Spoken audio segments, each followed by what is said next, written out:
अस्सलाम वालेकुम नाज़रीन, मैं हूं सलवा स्नैन और आप देख रहे हैं सूर्या न्यूज़ HD।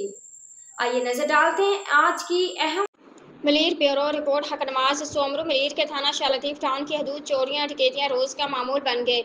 शहरी बेजार मददगार गलियां चौक और शहरियों के आमदरफ्त के मरकजी रास्ते कच्चे के डाकों की तरफ पक्के के डाकों के हवाले कदम कदम पर डकैतों ने डेरे जमा लिया। इलाके पुलिस रोज़ाना डकैती होने वाले हसास इलाकों से गायब। गुज़श्ता रात 7 बजे दर मोहम्मद फरोज गोज के करीब एक मोटरसाइकिल सवार 2 मुसल्लह डाकुओं ने असलाह के जोर पर सहाफ़ी अब्दुल हादी सोमरू को यरकमाल बनाकर नकद और मोबाइल फ़ोन लूट कर फरार हो गए।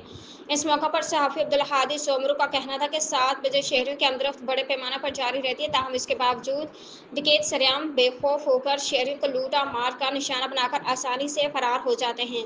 उन्होंने कहा कि पैसे दिगर SHO लगने वालों की कारकर्दगी यही होती है, आवाम लूटते रहे या डकैतियों के हाथों मरते रहे, लेकिन पुलिस अपनी रिवायत के मुताबिक ना कभी चाय वकुआ पर टाइम पर पहुंचेगी, ना ही उनसे डकैत काबू होंगे।